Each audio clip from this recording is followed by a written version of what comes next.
Hello everyone, welcome to our new day and new video. तपाईहरुलाई स्वागत छ मेरो भिडियोमा अनि आशा छ कि तपाईहरु पनि एकदमै सन्चै हुनुहुन्छ, मस्तै हुनुहुन्छ, व्यस्तै हुनुहुन्छ।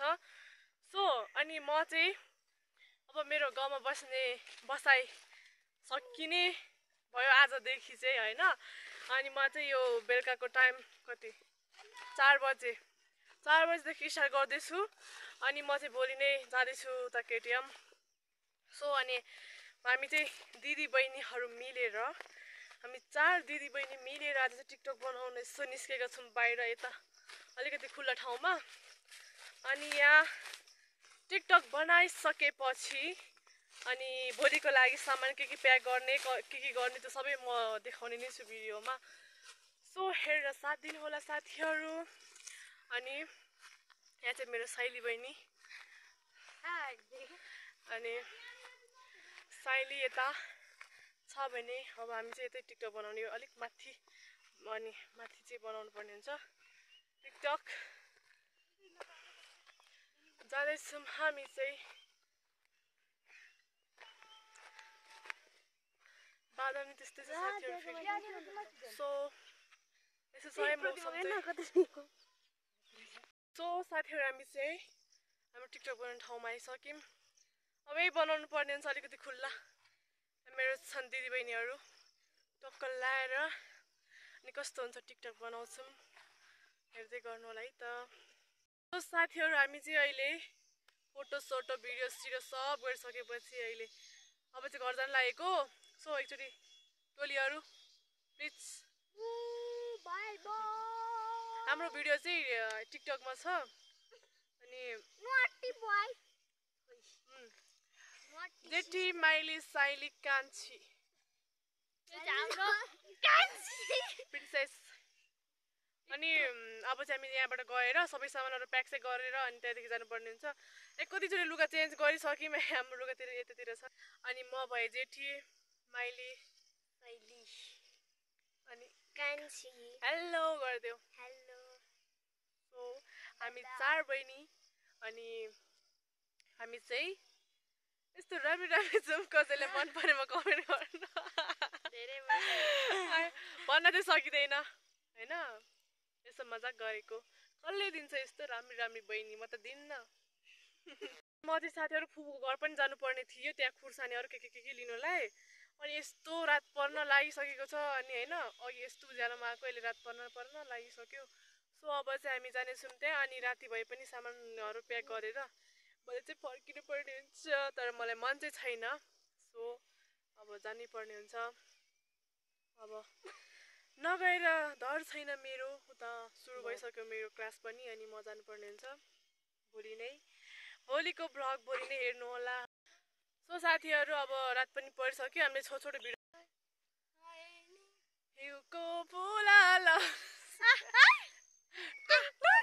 ज्योति मगरको फ्यान ज्योति मगरको फ्यान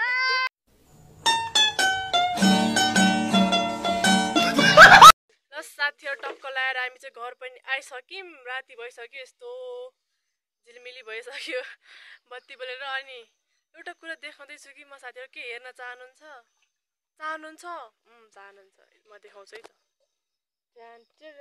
के होला यो चाहिँ सो तपाईहरुले च्याउ पनि देखिसक्नु भयो। यो च्याउ यो चाहिँ कति धेरै छ कि अनि यो अरु चाहिँ यो ठुलो भएर पनि बिग्रिसकेको रे। यो चाहिँ नखाने रे अब मम्मीले भन्दै हुनुहुन्छ। अनि यो नाउलोमा भएको जति चाहिँ खानु पर्ने रे, यो नाउलोमा भएको चाहिँ खानु पर्ने, यताको चाहिँ अब त्यतिकै फाल्नु पर्ने होला सायद के गर्नुहुन्छ मम्मीले थाहा छैन मलाई चाहिँ।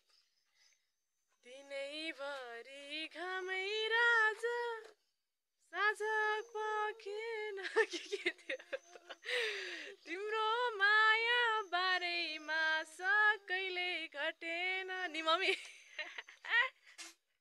अब के हो कुकुरी कुकुरी पकी भनेको त होइन रहेछ। मै पारेर भोलि चाहिँ मै लानु पर्ने हुन्छ मैले। घरमा भए चारैतिर झिलिली हुन्थ्यो तर के गर्नु यहाँ चाहिँ ठाउँमा मात्र झिलिली छ। एक ठाउँ झिलिली छ अनि उ पारितिर झिलिली छ अनि यहाँ माथितिर ठाउँमा झिलिली छ होइन त्यति साह्रो झिलिली हुँदैन शर्मा भयो चाहिँ जताततै झिलिमिली हुन्थ्यो तर गाउँघरमा यस्तो शान्त वातावरण है यस्तो खतरा छ म यस्तो टाउ चढेर भोलि जाँदैछु सो अनि आजको सामान सबै प्याक गरेर अनि आजको यो भिडियो एडिट गरेर सबै टक्क हाल्नुपर्ने छ अनि भोलिको चाहिँ भोलि नै हाल्छु म पुगेपछि अब के गर्नु मन त मनमै छ मुटु माथि ढुङ्गा राखी हाँस्नु परेछ आयो अनि साँच्ची भोलि त है दही चिउरा खाने दिनमा म त जाँदै पछु त मराउनु के हाल्छु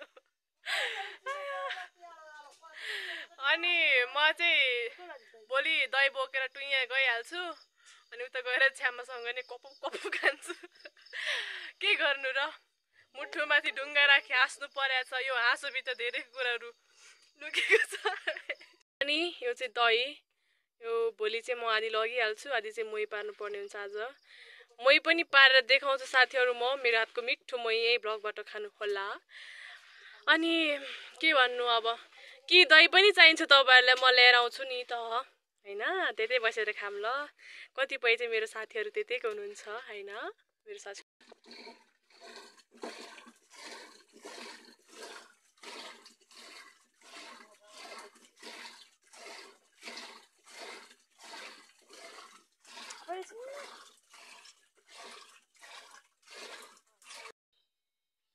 दुध भैँसीको दुध चाहिँ म यहाँ खाँदैछु अब थोरै मात्र हैन अनि सबै कुराहरू चाहिँ आज बेलुका नै म खाएर सक्छु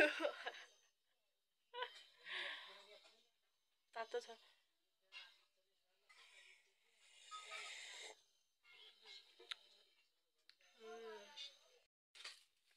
यहाँ चाहिँ हाम्रो लसुन बारी हुँदैछ सो भोलि म जाँदैछु के भन्न चाहन्छस् त के भन्नु राम्रोसँग जा छिटो आइज राम्रोसँग जा छिटो भनेको चाहिँ के प्लेनमा बोल्ने चाहिँ भोलि ल्याउने कतिको छ खुर्सानी चिया छ अब चाहिँ भारी हालेर यति धेरै सामान भइसक्यो साथीहरू के गर्नु यो भयो दही मही दही लसुन आँप अलिक फेरि आउँछ खुर्सानी के हो साथीहरू ओइ अल्छी इन्द्रको भाइ भोलि म जाँदैछु के भन्न चाहन्छु हेर्नु